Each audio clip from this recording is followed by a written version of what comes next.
Siempre he sostenido que entre los muchos casos de mi amigo Sherlock Holmes hay algunos que, por respeto a ciertas personas aún vivas, han permanecido durante años ocultos en mis cuadernos.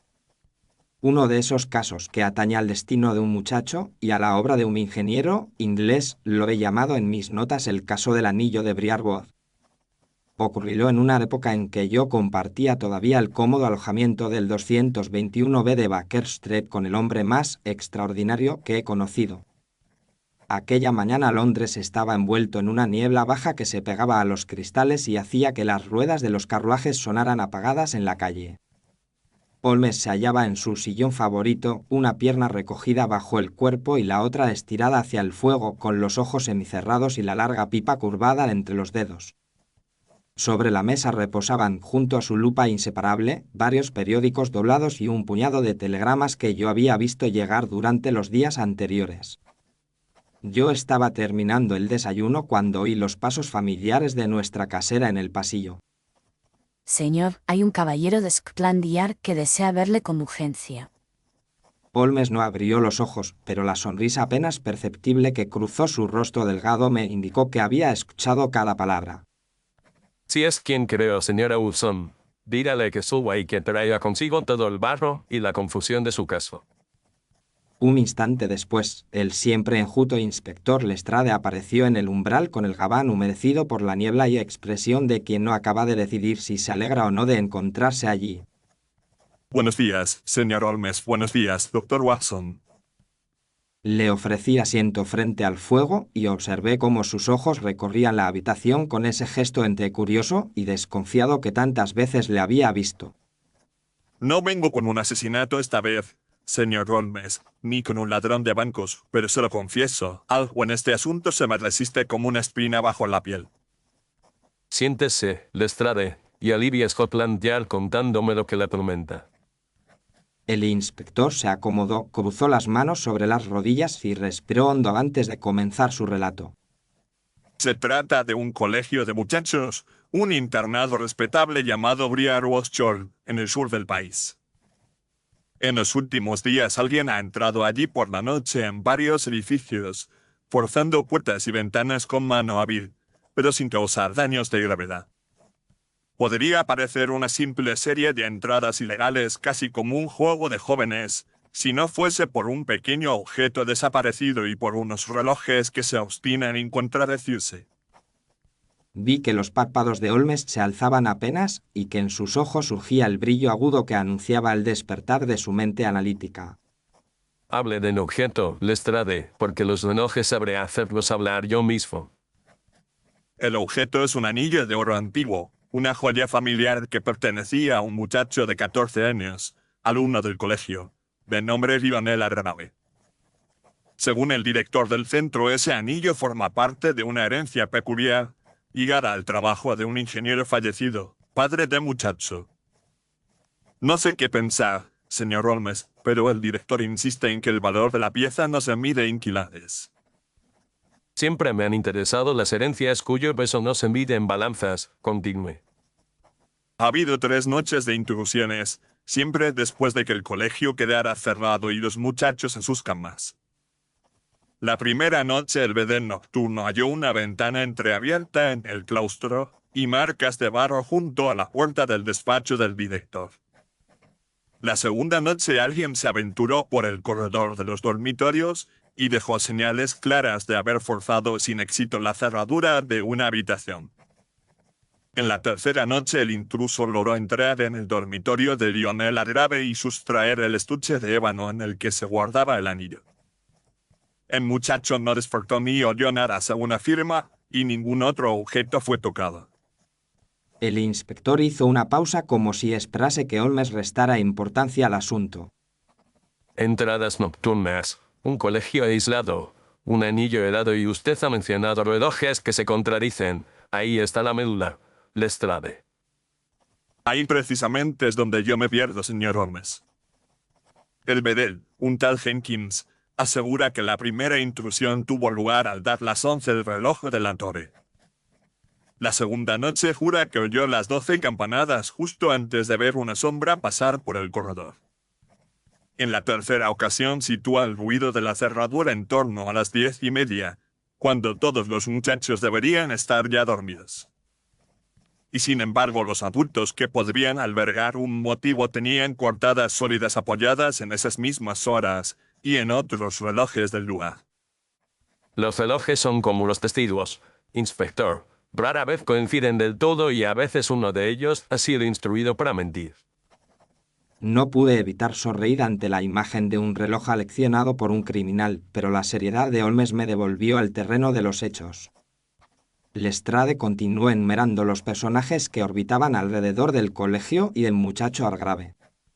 El director, el Dr. James Fortescue, es un clérigo respetable, al menos según todo lo que he podido averiguar.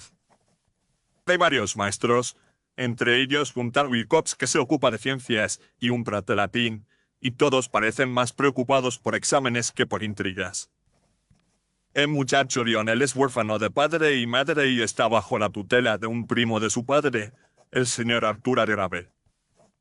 Ese tutor, señor Holmes, es quien me inquieta más por sus dificultades económicas y por ciertos rumores en torno al invento del difunto. Siempre que aparece un invento y alguien con dificultades económicas, hay un puente tendido entre ambos, aunque las aguas parezcan tranquilas. Según el director, el difunto Edmund Hargrave era un ingeniero muy respetado, autor de una mejora importante en los motores de combustión. Los papeles relativos al invento se encuentran en parte en manos de abogados en Londres y en parte en la caja fuerte del colegio. Pero el Dr. Fortescue sostiene que la clave final de la idea está escondida en el interior del anillo que ahora ha desaparecido. Percibí un leve movimiento de Holmes en el sillón como si su atención se afilara un grado más. De manera que alguien ha entrado 3 veces en un colegio solo para llevarse un anillo que no parece particularmente valioso a simple vista. Y sin embargo, ese anillo sería el equivalente a una patente completa para quien conociera el secreto de su inscripción. Así es, señor Holmes, y el director está desesperado por recuperar la joya antes de que el asunto trascienda a la prensa. Tiene por la reputación del colegio y por el futuro de su alumno. Holmes se incorporó al fin, dejó la pipa sobre la repisa de la chimenea y dirigió al inspector una mirada directa. ¿Quién conoce exactamente la naturaleza del secreto escondido en el anillo? El director. Desde luego, el tutor Arthur Hargrave y, según se dice, el propio difunto se lo mencionó a un abogado de confianza. El muchacho sabe que el anillo es importante, pero ignora los detalles técnicos. Entonces estamos ante un círculo muy reducido de posibles cerebros para esta empresa. Dígame ahora, Lestrade, ¿qué hacía en las personas clave en cada una de esas 3 noches a las horas indicadas por las campanadas? El inspector consultó un pequeño cuaderno donde tenía apuntadas sus notas. En la primera noche, la de la ventana del claustro, el tutor Arthur Hargrave jugaba a las cartas en el salón de profesores junto al señor Wilcox y al señor Pratt. Dicen que no se levantó de la mesa más de 1 hora. El director se hallaba en su despacho revisando cuentas hasta poco después de las 10 y luego hizo una ronda rápida por los pasillos. En la segunda noche, la de la sombra en el corredor, el tutor estaba con el director en la posada del pueblo, sentados bajo el reloj de la pared. Afirman que no abandonaron el lugar hasta pasada la medianoche y varios parroquianos lo confirman. En la tercera, aquella en que el anillo desapareció, Arthur Hargrave cenó con un pequeño industrial local interesado en hablar de patentes y luego tomó el último tren hacia Londres. Los horarios de los trenes, los libros de la estación y los testimonios de los empleados parecen corroborarlo todo. Un caso encantador, inspector. El tono de Holmes no era de ironía, sino de genuino interés, y su mirada se había vuelto aún más viva. Dr. Watson, prepare usted su maleta más corta. Este asunto huele a aceite de máquina, a polvo de aulas y a relojes mal ajustados, y no quisiera perdérmelo. Yo asentí de buen grado, pues nada me agradaba tanto como abandonar mis obligaciones médicas por unos días cuando la promesa de un misterio se presentaba con esa claridad. Lestrade, regrese usted a Scotland ya solo el tiempo necesario para dejar constancia de su viaje y tome el tren de la tarde hacia Briarwood. Nosotros le seguiremos en el siguiente. Con mucho gusto, señor Holmes. El director se sentirá aliviado al saber que se ocupa usted del asunto. Un cuarto de hora más tarde el inspector se marchó y yo me encontré en nuestra habitación doblando camisas y metiendo en mi viejo maletín de cuero un pequeño botiquín que siempre llevaba conmigo. Mientras yo me ocupaba de esos menesteres, Holmes abrió uno de los telegramas de la mesa y escribió rápidamente una respuesta en una hoja de papel. Le estoy anunciando al director nuestra llegada, Watson, y pidiéndole que mantenga en secreto nuestra intervención en la medida de lo posible. Le pregunté si creía que el caso justificaba tal cautela.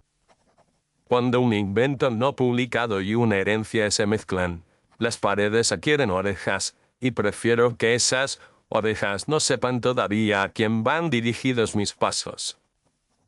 Descendimos más tarde a tomar un ligero almuerzo y poco después, con los abrigos bien abrochados, nos entregamos a la niebla de Baker Street camino de la estación. El andén estaba lleno de viajeros envueltos en bufandas y maletas de cuero y el silbato del guardia cortó el aire con su nota aguda.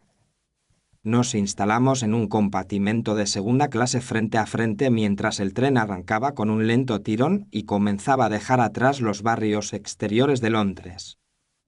Durante un rato observamos en silencio cómo las chimeneas y los almacenes cedían paso a campos desnudos y setos húmedos. Al fin, incapaz de contener mi curiosidad, me dirigí a mi compañero. Le pregunté qué pensaba de la naturaleza del delito cometido en Briarwood. Mi querido Watson, por lo que hemos oído, nadie ha sido herido, ningún banco ha sido asaltado y ningún cadáver espera nuestra mirada en una habitación cerrada, lo cual no impide que estemos ante un crimen serio. El futuro de un muchacho y el fruto de la inteligencia de un hombre pueden pesar más que el contenido de muchas cajas fuertes. Le dije que veía claramente el móvil de la codicia, pero que me costaba entender cómo podían unos simples relojes hacer tan confusas las horas de la intrusión. Si usted y yo nos guiáramos ciegamente por las campanadas, amigo mío, muchas veces llegaríamos tarde o temprano a nuestros casos. Un reloj de torre que se adelanta o se retrasa unos minutos, un reloj de posada que nunca ha sido ajustado, el horario de un tren y la confianza supersticiosa del hombre en las manecillas. Todo eso es arcilla en manos de quien sabe moldearla.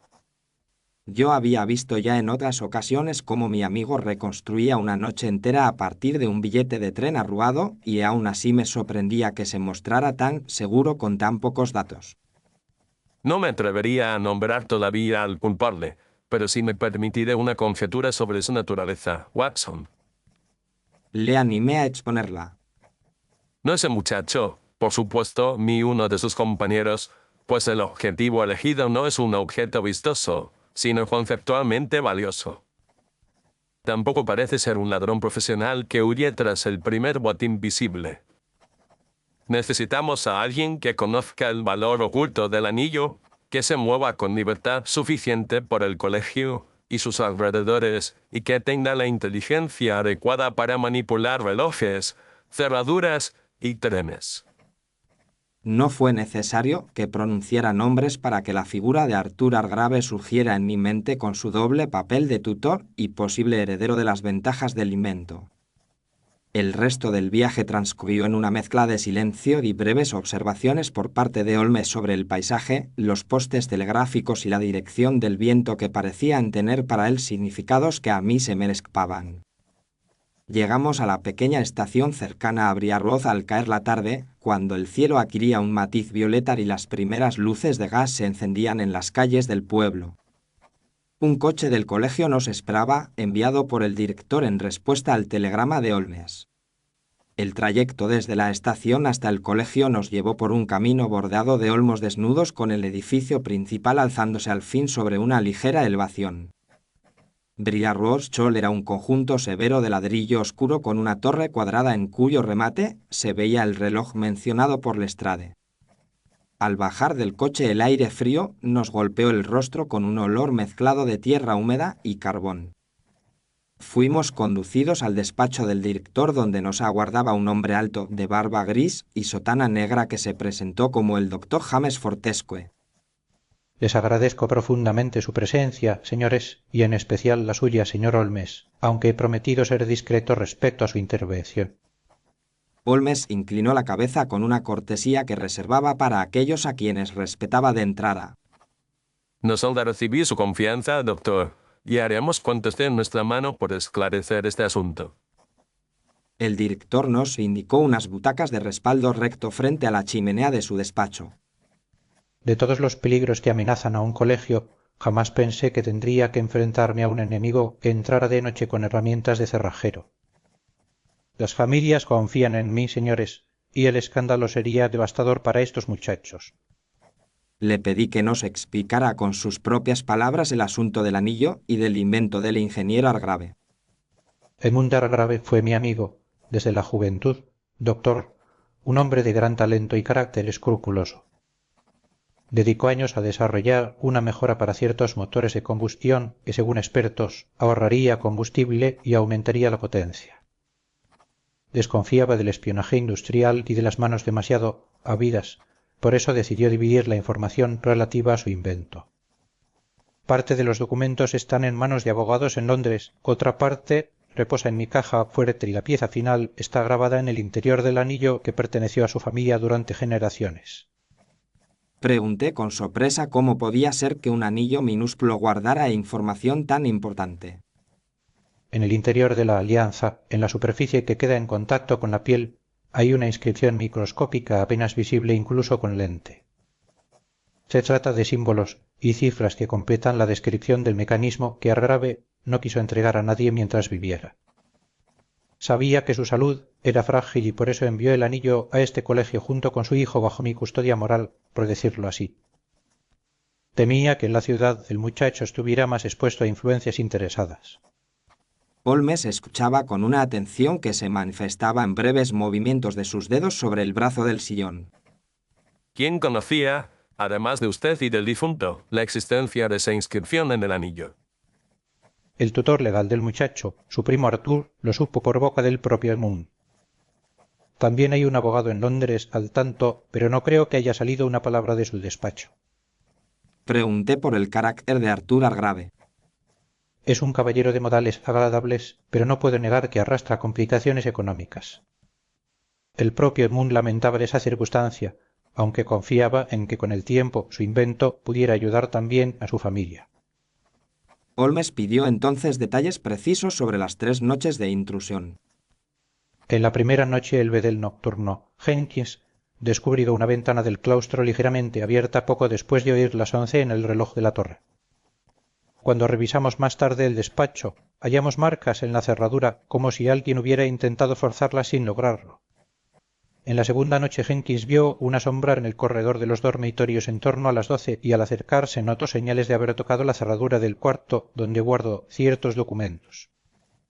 La tercera noche el intruso entró en la habitación de Lionel Hargrave, abrió una pequeña caja de ébano que el muchacho guardaba bajo llave y se llevó únicamente el anillo. Le pregunté si la caja contenía algún otro objeto de valor. Alguna moneda, una fotografía, un pañuelo, nada de importancia. El intruso sabía exactamente lo que buscaba. Quería hablar con el muchacho, doctor, y ver también la torre del reloj y el lugar de las intrusiones. He pedido a Lionel que espere en la sala contigua, aunque le confieso que el muchacho está impresionado por lo sucedido. El director llamó a un timbre de mesa y al cabo de unos instantes la puerta se abrió para dejar entrar a un chico delgado de rostro pálido y ojos oscuros que miraban con curiosidad y recelo. Adelante, Lionel. Estos caballeros han venido a ayudarnos. Señor, yo no oí nada esa noche, se lo aseguro. La voz del muchacho era suave, pero había en ella una firmeza que me conmovió. Nadie aquí duda de su palabra, Lionel, y solo deseamos recuperar lo que le pertenece legítimamente. Holmes estudió al joven Hargrave con esa mirada que penetra más allá de las apariencias. Le pregunté si tenía un recuerdo especial ligado al anillo. Era el anillo que mis antepasados llevaron y mi padre decía que debía pasar a mí cuando me convirtiera en hombre hecho y derecho.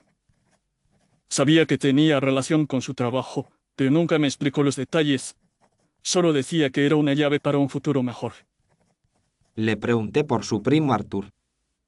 Él ha sido amable conmigo, al menos en apariencia, y siempre me recuerda que debo pensar en el valor de las patentes de mi padre. A veces habla de vender las ideas para obtener dinero pronto, y eso no me gusta porque mi padre solía repetir que hay cosas que no se venden al primer postal. El muchacho bajó la mirada al decir esto y vi que apretaba las manos para esconder su emoción. ¿Ha hablado usted con alguien más sobre el anillo y su importancia, Lionel? Solo con el doctor Fortescue y con mi primo cuando él lo mencionó, nadie más. ¿Ha notado usted que alguien le observe de manera insistente o que husmee sus pertenencias en los últimos días? Varios compañeros sienten curiosidad por todo lo que huela a misterio, pero no he visto nada que me pareciera más que bromas escolares. Holmes asintió con una leve inclinación de cabeza como si las respuestas del muchacho encajaran en un marco ya previsto. Gracias, Lionel. Puede retirarse por ahora, pero quizá necesitemos hablar de nuevo con usted más adelante. Haré lo que pueda para ayudar, señor. El joven se despidió con una reverencia algo torpe y abandonó el despacho. Apenas se cerró la puerta, Holmes se volvió hacia el director. Doctor Fortescue, sería conveniente que nadie en el colegio conozca nuestra verdadera función aquí. Podemos presentarnos como viejos amigos suyos invitados a pasar unos días mientras observamos a su comunidad sin demasiadas miradas curiosas. Así se hará, señor Holmes, y mientras tanto pondré por excusa que necesito asesoramiento sobre cuestiones legales. Holmes propuso salir de inmediato a inspeccionar el patio, el claustro y las dependencias mencionadas. Caminamos con el director por los pasillos resonantes hasta llegar a la galería cubierta que daba acceso al claustro. La piedra húmeda del suelo mostraba marcas de barro ya secas, pero Holmes se agachó para examinarlas como si fueran frescas. Le vi trazar con la vista un mapa mental de cada surco y cada mota de tierra. Al menos sabemos que nuestro visitante no es un muchacho delgado y sin beso. Le pregunté cómo podía deducirlo de unas marcas tan borrosas. La presión aquí y la anchura de la suela. Watson, imagino a un hombre adulto de constitución más bien media y, sobre todo, a alguien que no teme ensuciar botas caras en una noche de trabajo. Ascendimos luego por una escalera estrecha hasta la torre del reloj. El interior olía a metal acitado y a polvo antiguo. Un mecanismo de engranajes y pesas ocupaba el centro del reducido espacio y una pequeña puerta daba acceso al exterior muy cerca de las esferas. Holmes se acercó al mecanismo y observó las ruedas dentadas con atención minuciosa. ¿Quién se encarga de mantener este reloj, doctor? El propio Jenkins sube de vez en cuando para darle cuerda y echar aceite. Holmes tocó una de las ruedas con la yema del dedo y luego miró la cuerda que sostenía las pesas. El aceite es reciente y no diría que aplicado por manos expertas. Un poco más de celo y habrían estropeado la marcha, un poco menos y la fricción la habría detenido. Sacó su reloj de bolsillo y lo comparó con la posición de las manecillas en la esfera visible desde dentro. Anotó algo en una pequeña libreta. Descendimos de nuevo y cruzamos hacia los dormitorios donde el director nos mostró la puerta de la habitación de Lionel. La cerradura había sido reparada, pero aún se veían marcas junto al pestillo. Holmes se arrodilló para examinarlas, sacó de su bolsillo una lupa y observó en silencio. Herramienta fina, no una navaja cualquiera, y mano acostumbrada a trabajar con precisión. El director nos llevó luego al corredor de los maestros y a la puerta de su propio despacho. Allí las marcas eran similares, aunque menos profundas. Esa noche cenamos en el comedor de los profesores, donde una larga mesa estaba dispuesta con manteles blancos y vajilla sencilla. Los maestros nos miraban con curiosidad apenas contenida mientras el director explicaba que éramos amigos suyos interesados en cuestiones educativas.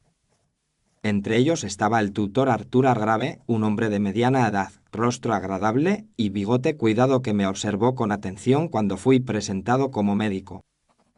Es un placer encontrar colegas en un entorno tan alejado de Londres, doctor.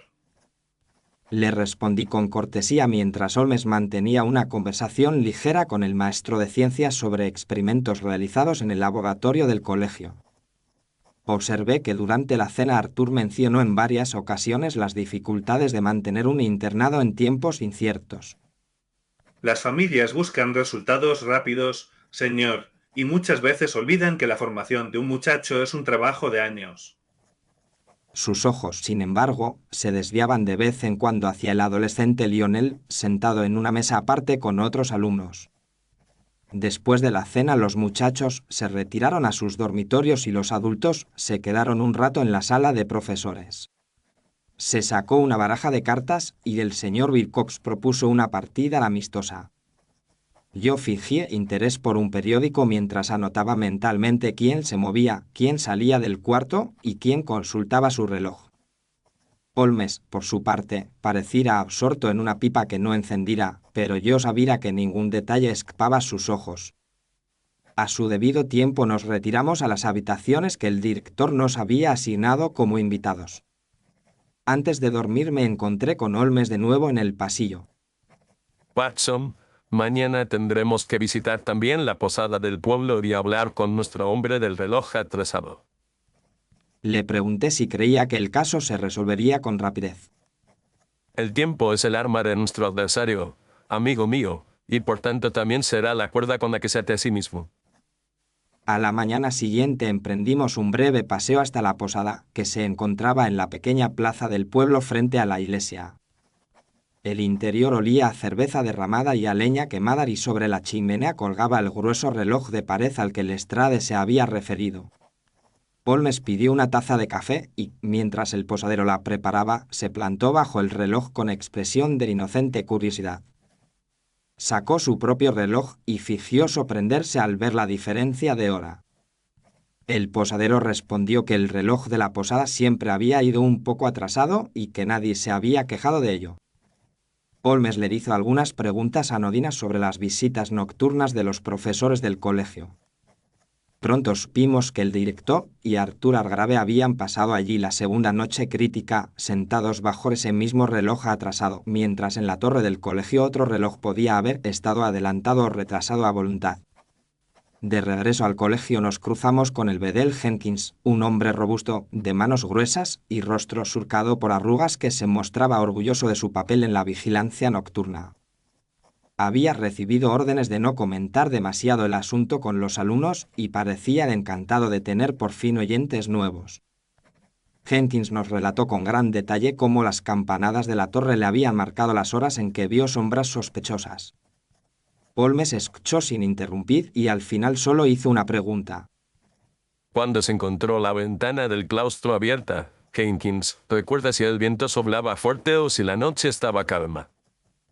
Jenkins respondió que apenas había viento y que, sin embargo, la ventana presentaba señales de haber sido manipulada desde fuera con cierta violencia. Esa mañana Holmes desapareció durante varias horas recorriendo los alrededores del colegio, observando las vías del tren y contando los pasos desde diversos puntos hasta la torre y los dormitorios. Cuando regresó almorzamos juntos en el comedor y yo vi que su expresión se había vuelto más concentrada. Después del almuerzo el director nos invitó a su despacho, donde también se hallaba el inspector Lestrade, que había dedicado la mañana a interrogar discretamente a algunos maestros. No he encontrado nada sustancioso, señor Holmes. Asumo un exceso de celo en el estudio por parte del maestro de ciencias y cierta afición al juego en Pratt, pero nada que huela a cerrajero nocturno. A veces lo importante no es lo que se encuentra, inspector, sino lo que se ha dejado a propósito al alcance de nuestra investigación. Creo que ha llegado el momento de que les exponga lo que este caso significa para mí. Nos miró a los tres y habló con voz tranquila, como quien explica una lección a alumnos aplicados.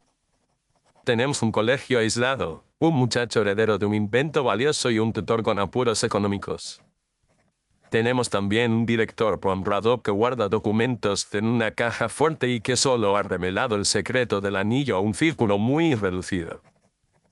Por último, tenemos 3 noches de intrusiones que siempre parecen producirse a horas en las que todos los sospechosos afirmados por el sentido común se hallan en lugares convenientes a su inocencia. La solución para mí estaba desde el principio en la palabra hora. Lestrade frunció el ceño de manera característica. Quiere decir que Jenkins miente sobre las campanadas, señor Holmes. En absoluto, inspector, Jenkins ha dicho la verdad según su oído. Pero un reloj de torre puede ser retrasado o adelantado unos minutos, o incluso un cuarto de hora por alguien que tenga un acceso ocasional a su mecanismo. Un reloj de posada puede llevar años atrasado sin que nadie se preocupe, mientras los parroquianos lo toman como una curiosidad. Entre ambos y con el horario fijo de un tren nocturno, un hombre hábil puede construirse cortadas tan sólidas como un muro de piedra. El director se pasó la mano por la frente como si quisiera aclarar sus ideas. Insinúa que alguien ha manipulado deliberadamente nuestros relojes para fingir imposibilidades, señor Holmes. No lo insinuó, doctor, lo afirmo. El mecanismo que he examinado en la torre muestra signos de haber sido engrasado recientemente con mano inexperta, y la cuerda de las pesas tiene un ligero desgaste nuevo. El atraso constante del reloj de la posada es un hecho que cualquiera puede usar si está dispuesto a aprovechar la pereza de los demás. Imaginemos ahora a un hombre que juega a las cartas en el salón de profesores y que, unos minutos antes de las 11 reales, se excusa brevemente. Sabemos por Jenkins que la primera intrusión se produjo poco después de las 11 según la torre, pero esa torre había sido retrasada. En realidad, cuando las campanadas sonaron para Jenkins, había pasado suficiente tiempo para que nuestro hombre abandonara la mesa, cruzara el patio, intentara abrir el despacho y volviera a sentarse como si nada. Lestrade chasqueó la lengua en un gesto de frustración. Está diciendo que las cortadas que he recogido descansan sobre terreno movedizo, señor Holmes. Exactamente, inspector. La segunda noche el reloj de la torre fue adelantado mientras el de la posada seguía atrasado. Sí, cuando los parroquianos creían que aún faltaba para medianoche, el intruso podía abandonar la mesa que compartía con el director, cruzar hasta el colegio, explorar el corredor de los dormitorios y regresar, armado además con el respaldo de campanadas ingeniosas. En la tercera noche, ya más confiado, nuestro hombre calculó los minutos con tal precisión que pudo entrar en la habitación de Lionel, abrir la caja, tomar el anillo y llegar a tiempo para el último tren a Londres, dejando tras de sí un rastro de horarios aparentemente impecables. Solo una persona encaja en esa descripción, señor Holmes. Todos sabíamos a quién se refería sin necesidad de que pronunciara su nombre. Sí, inspector, el tutor Arthur Algrave. No puedo creer que el primo de mi viejo amigo haya llegado a tanto, aunque temo que los hechos se alinean en su contra. La necesidad económica, doctor, ha empujado a hombres de aparente corrección a terrenos mucho más oscuros que la manipulación de un reloj. Lestrade propuso arrestar de inmediato al sospechoso. Puedo llamar ahora mismo a mis hombres y llevarlo a Londres para interrogarlo. Si lo hace, inspector, lo único que tendrá será la palabra de un detective contra la de un caballero que mostrará sus coartadas cuidadosamente construidas. No negará haber estado en la posada o en la sala de profesores. Apuntará a los relojes y a los testigos, y cualquier jurado, poco amigo de las matemáticas del tiempo, podría inclinarse a su favor. Necesitamos algo que convierta su ingenio en una soga alrededor de su propio cuello. Pregunté qué clase de prueba podría ser esa. Doctor Watson, nuestro hombre aún no ha sacado partido del anillo. Ha corrido el riesgo de 3 intrusiones para obtenerlo, pero de momento solo tiene en su poder un secreto escrito en caracteres microscópicos. Para hacer de ese secreto dinero contante y sonante necesitará un comprador. Y antes de entregárselo a nadie querrá tener copia de la inscripción por si la joya le fuera arrebatada. Eso nos ofrece 2 oportunidades. Lestrade inclinó la cabeza hacia adelante. Estoy empezando a comprender, señor Holmes. Inspector, usted conoce sin duda en Londres a algún fabricante respetable de maquinaria dispuesto a reportar cualquier propuesta dudosa. Conozco a varios. Podría contactar con uno de ellos hoy mismo. a correr el rumor por conducto seguro de que ese industrial está interesado en adquirir mejoras en motores de combustión. Añada que está dispuesto a escuchar ofertas confidenciales y a pagar bien si se le demuestran la originalidad y la eficacia de la idea. Si no me equivoco, Arthur Grave, acuciado por las deudas y animado por la posesión del anillo, se presentará tarde o temprano ante él. En cuanto al anillo, no piense que se limita a guardarlo en un cajón. Necesitará estudiarlo con calma, quizá ampliar la inscripción con lentes y copiarla con instrumentos delicados. Cuando encontremos en su poder no solo la joya robada, sino también los medios para reproducir su contenido, ningún argumento sobre relojes le salvará. Lestrade aceptó el plan con visible satisfacción y el director, aunque pálido, dio su consentimiento a la maniobra. Si con ello evitamos un escándalo mayor y salvamos el legado del muchacho, no vacilaré. Esa misma tarde el inspector partió hacia Londres para poner en marcha la trampa. Holmes y yo permanecimos un día más en Briarwood, observando la rutina del colegio y procurando que nadie sospechara el verdadero motivo de nuestra visita. Conversé de nuevo con Lionel en el patio, donde los muchachos jugaban al cricket, aunque la estación no lo permitía del todo, y percibí en él una mezcla de temor y esperanza. ¿Cree usted que recuperarán el anillo, doctor? Le respondí que tenía plena confianza en mi amigo Holmes, aunque en mi fuero interno sabía que la recuperación del objeto era solo una parte de la cuestión. Mientras tanto, Arthur Grave se comportaba con aparente tranquilidad, atendiendo a sus obligaciones con el muchacho y manteniendo conversaciones cordiales con el director. Solo una vez le sorprendí mirando de manera fija hacia la torre del reloj como quien calcula mentalmente distancias ya recorridas. 2 días después recibimos un telegrama de Lestrade que Holmes leyó con un destello de satisfacción en los ojos. Nuestro pez ha mordido el anzuelo, Watson. El mensaje decía que Arthur Grave había concertado una cita con el industrial recomendado en una oficina del centro de Londres para mostrarle pruebas de un sistema novedoso de motores de combustión.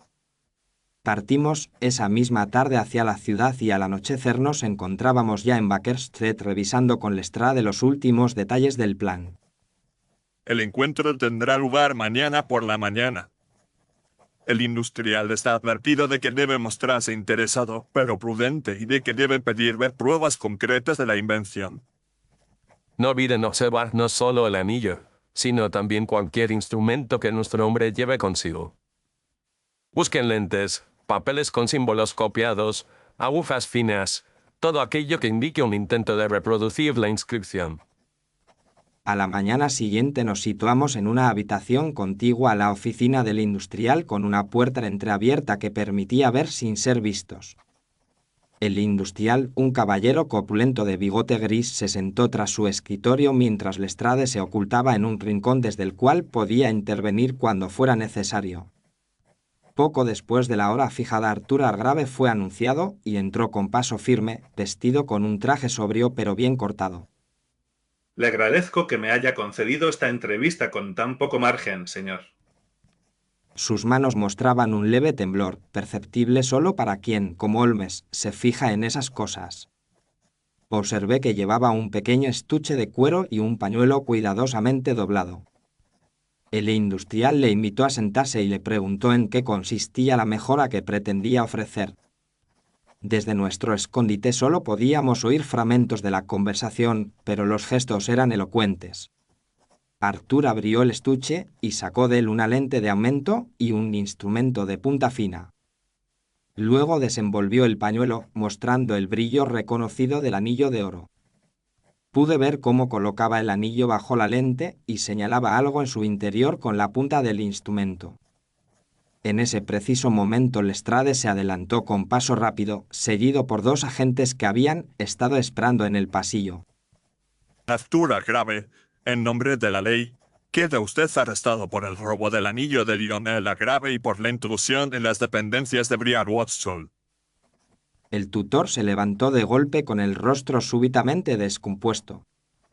Esto es un absurdo. Solo estoy protegiendo los intereses de mi pupilo.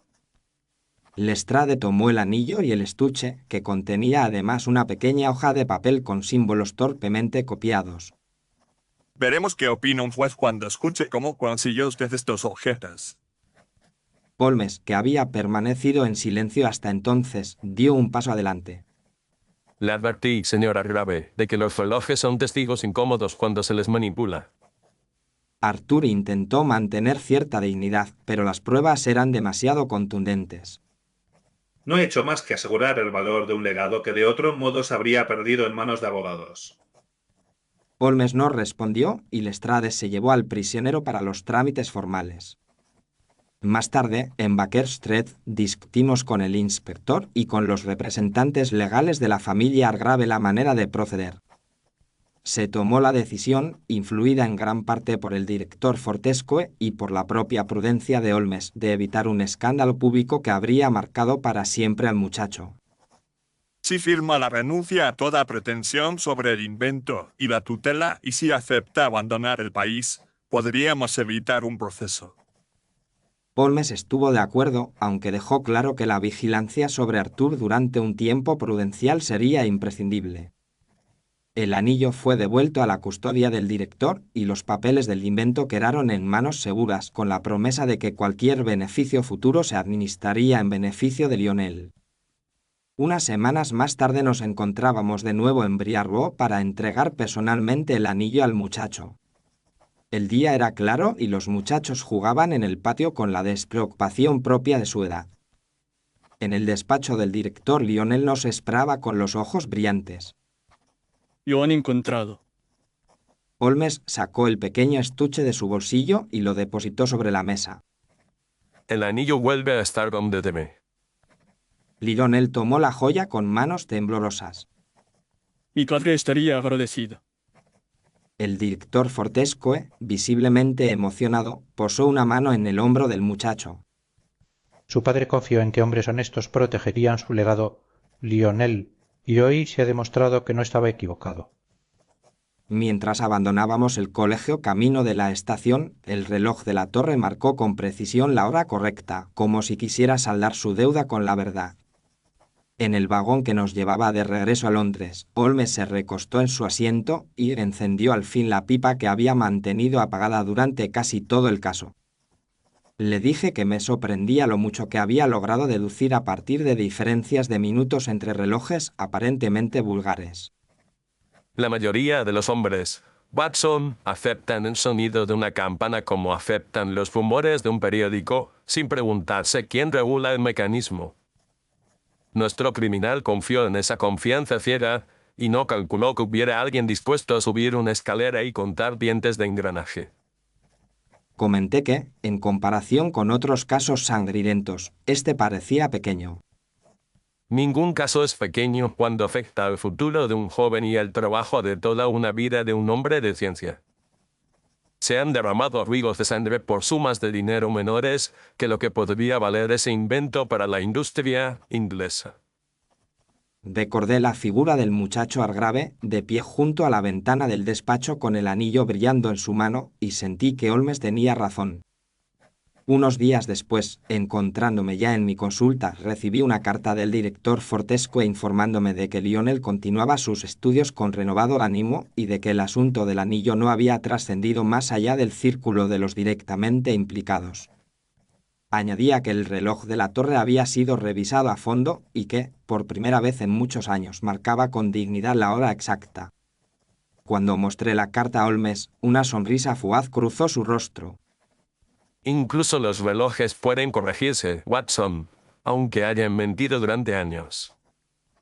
Esa frase me hizo reflexionar, como tantas veces me ocurría con los comentarios de mi amigo, sobre las múltiples maneras en que la verdad se abre camino en este mundo. Y así concluyó, al menos en cuanto a los tribunales y a la opinión pública, el caso del anillo de Briarwood. Sin embargo, para mí permanece como uno de los episodios en que el genio de Holmes se aplicó no a desentrañar un crimen sangriento, sino a proteger un porvenir y a honrar la memoria de un hombre que había puesto su talento al servicio del progreso. Ahora me dirijo a ti que escuchas estas palabras como si te encontraras sentado frente a mí junto al fuego de Baker Street. Quiero darte las gracias sinceras por haber acompañado a Holmes, a Lestrade y a este humilde cronista hasta el final de este caso inédito de Sherlock Holmes. Si esta historia te ha resultado grata, te agradecería que expresaras tu aprecio con un me gusta y que te suscribieras al canal para no perderte los próximos relatos. También te invito a dejar un comentario con tus impresiones, tus teorías y tus deseos para futuros casos, porque tus palabras dan vida a estas viejas páginas que vuelvo a abrir.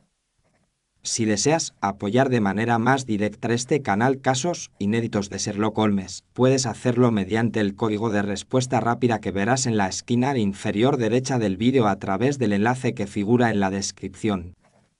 En esa misma descripción encontrarás además enlaces a otras series muy distintas de este canal, relatos que exploran otros mundos y tonos, aunque comparten el mismo cariño por las buenas historias. Me despido por ahora con la esperanza de que vuelvas a acompañarme en el próximo caso, cuando abra de nuevo uno de mis cuadernos y deje hablar al incomparable Sherlock Holmes. Hasta entonces, te deseo una buena noche y un descanso sosegado bajo la silenciosa guardia del reloj de Briarwood.